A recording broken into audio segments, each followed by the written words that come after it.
and welcome to the Expert's Voice. I am super excited today because I have got the wonderful Bailey Merlin all the way from Boston, USA, talking to us about her passion, what she does, why she does it, and what she's getting into with becoming an author on the 26th of May. So welcome, Bailey. Hi, so happy to be here.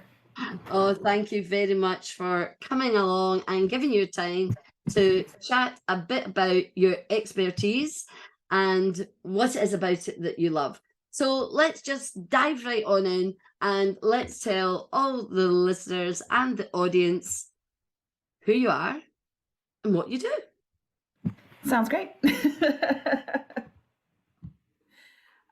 So where should I start? So who are you? Yeah, who am I? The question, Brenda. So I am I'm a writer, obviously. My new book coming out in May. When I'm not doing that, I work at Harvard Medical School. I do marketing there, admissions. I've been there for 5 years now, which is really hard to believe. I'm also an advocate for BIPOC folks in America. I live in an intentional community that I wrote the book about. I'm a dog owner. There's so many things that I do that it's kind of hard to condense.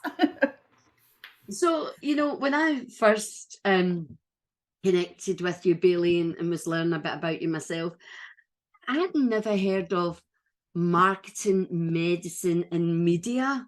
Can you explain what that is and what is it about it that you love? Yeah, so I am a master's student at Harvard Medical School, and I'm getting my Master's of Science in Media Medicine and Health, which looks at the intersection of storytelling and medicine.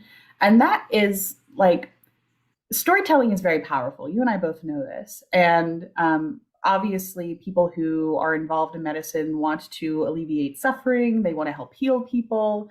Uh, and there are a lot of good researchers out in the world doing excellent work. The problem is researchers are typically very bad storytellers. It's very hard for them to say, here's this thing that we found and you should be very excited about it. And that's where stories come in, right? That's where we take data, we take observations, and we craft them into interventions. We craft them into stories that people resonate with, that they want to listen to, that they want to, take away, do something with. So for instance, maybe you have someone who has made a breakthrough on cancer research and for a very small population. And that's very exciting in the research world, but it's hard to break out into the wider world, social media, whatever, and say, hi, we did something and we did a big thing. And that's where a writer like me would come in and say, this is why you should care, or why a documentarian might go in and do interviews, or why a podcast might go in and say, people should be paying attention to this. And I'm currently in a program where Dr. Neil Baer was an executive producer and writer on the show ER, which was very popular in the 90s. And they were doing real studies about the impact that their television show had on health outcomes and health understanding. So that's kind of the field that I'm moving into now. Obviously very passionate about it. And I see, just so much possibility in the future of storytelling to tell stories for good and for change. Mm. Yeah, and I think with that explanation, I can see how media can open doors to conversations, to further stories, to connection through TV shows like ER. It's a world, it's on a world stage, it's ER, isn't it? I know it's here in the UK as well. And for me now, I love to be able to join dots. So when you see those, as you said, dry words on a page, you think, well, how do you do that? But using that the most powerful tool of storytelling, which the human mind just loves, then you can see, yes, and why you should care. And, and I think maybe we're all human, and that's a lot to do with it. So there's quite a lot going on there, Bailey. Let's look at the passion. So Yes. is the passion intertwined, or is there one drives the other, or how are you passionate about? So we know with storytelling, you're writing, but is how's what is it about health that drives you as well to bring all these elements together?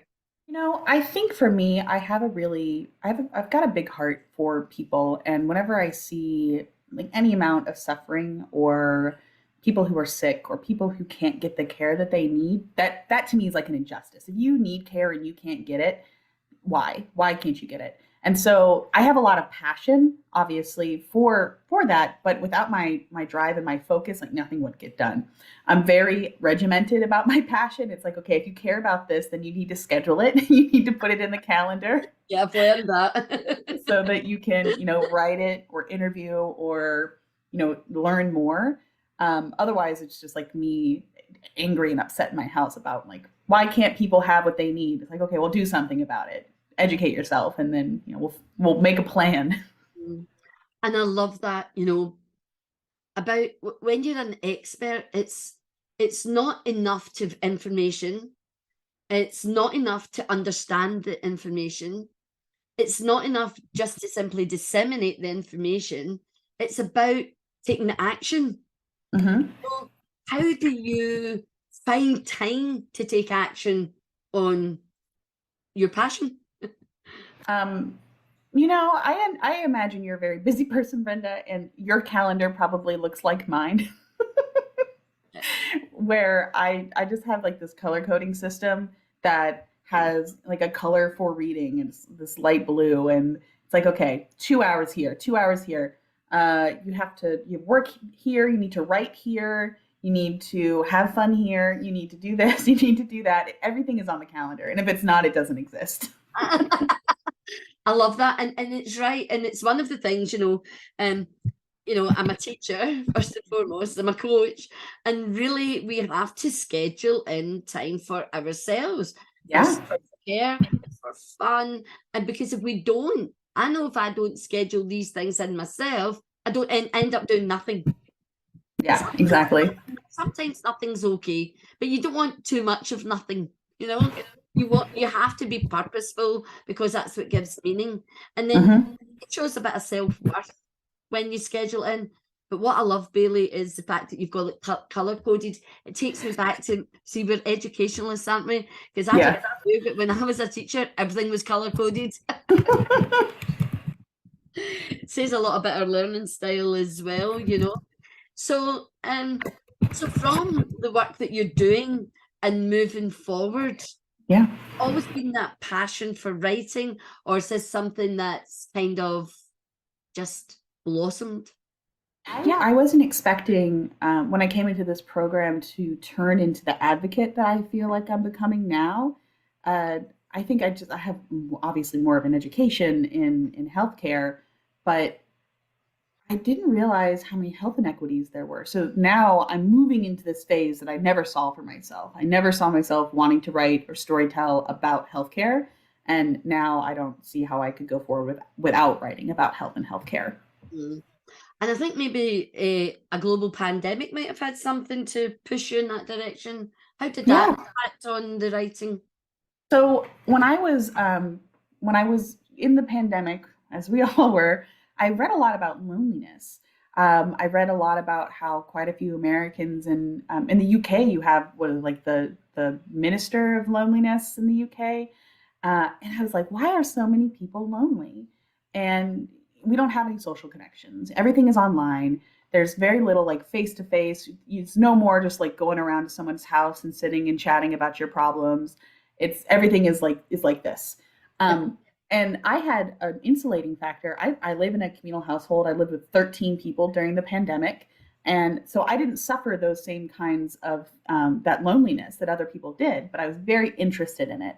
I read Vivek Murthy's, who was the previous US Surgeon General's book Together, which is about the impact that loneliness has on health. And when I saw the Media Medicine and Health Master's program, I'm like, I want to study loneliness. That's what I want to do. That's not what my thesis is about now, but that's okay. It got complicated. But yeah, that's because of the pandemic, I was introduced to the impact that social factors like loneliness have on health outcomes. Mm, mm.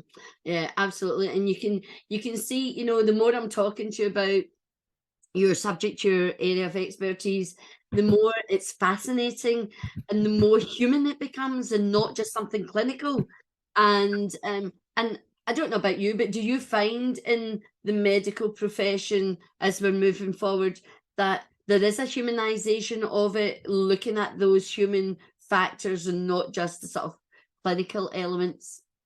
Yeah, I mean, it's needed. Humanizing is necessary to make healthcare better, just in general. I know some places in America specifically are getting better at treating patients like people, not just a number. But we're at this critical stage where we have to tell more patient stories. We have to tell more physician stories. We have to tell more health administrator stories, just so everyone is reminded, hey, we're all human and therefore should treat each other with respect and kindness. Yeah, yeah, and I love that, you know, respect and kindness. I mean, kindness is free, isn't it? And yet, Mm-hmm. for some people, it seems to be such an uphill challenge. And I think when you get back to those basics, Mm-hmm. then we can be a change for ourselves and create a change, you know. And Mm-hmm.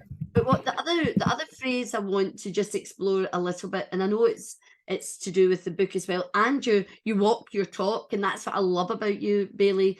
You walk your talk. You don't have an idea. You take the action and you live it. So therefore, that writing's coming from a great place of empathy and compassion, which we call writing with soul here at Book Brilliance Publishing.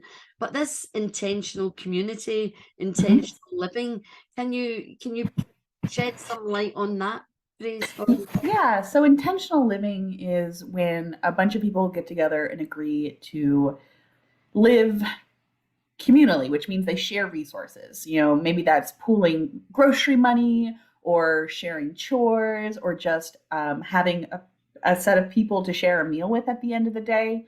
The way I say it's like it's having the best roommate situation possible, where you see your roommate, you know their name, you're invested in their life, and you like break bread together.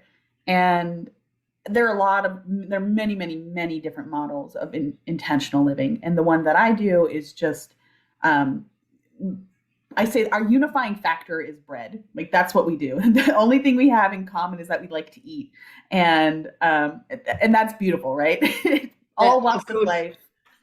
The youngest person in my house is 3 years old, and the oldest person is in their 70s. So we have like this intergenerational thing. None of us are the same. None of us have the same background. A lot of folks are international, so Venezuelans, Germans, Colombians, people from the UK, like all over the world. And it's special that we can just, despite differences, despite like our life path, we can just come together and agree, I'm going to be kind to you because we decided to be kind to each other. Mm. And I suppose you do find those common bonds that make us human. It doesn't matter where you come from in life or any of these other things that society seems to want to create barriers to through difference.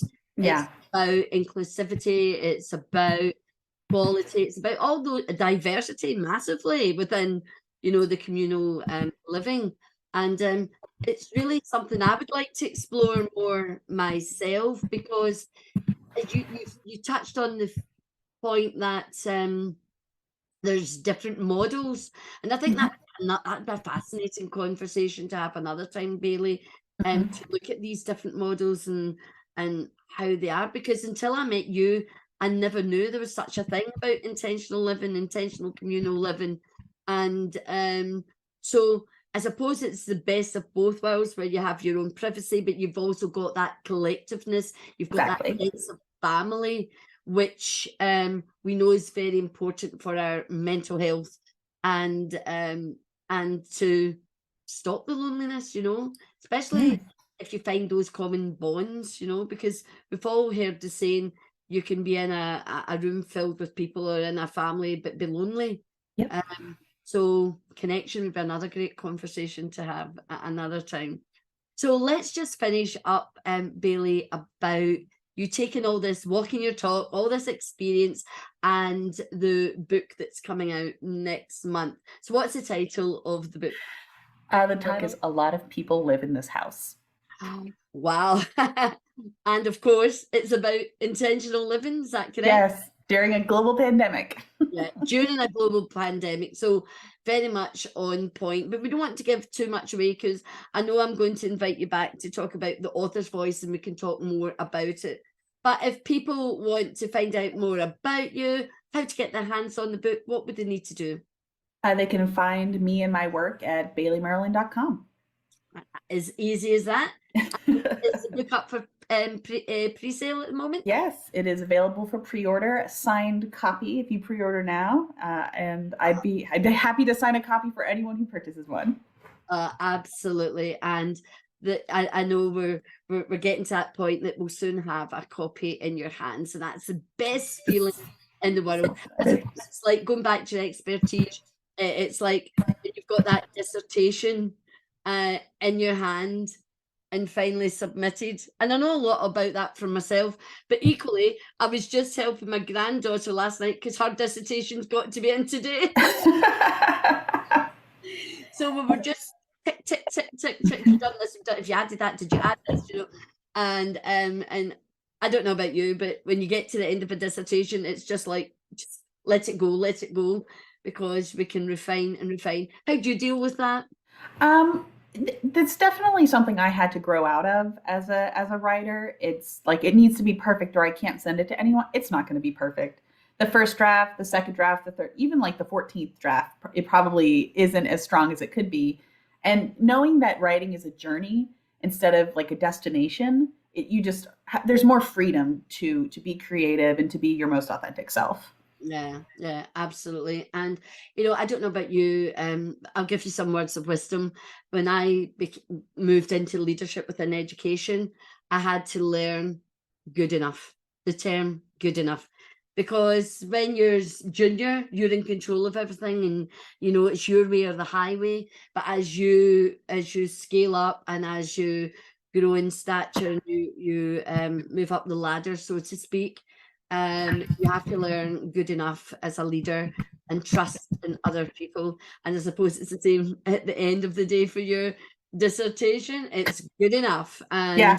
what will be, as my mother used to tell me when I was growing up. So Bailey, any last message to the listeners and audience today? It's just a pleasure to speak with you, Brenda. And if we're thinking about community going forward, community starts with you. And if you want to find relationships in your life, then you can be the person who reaches out and say, hey, do you want a cup of coffee? Or hey, do you want to do this? And that's how it starts. That's how friendships begin. Oh, thank you very much, Bailey. So I wish you all the best. And I know we are still partnering in this journey moving forward. And I can't wait to get you back and talk about what it is to be an author. So until the next time, this is Brenda saying, be brilliant.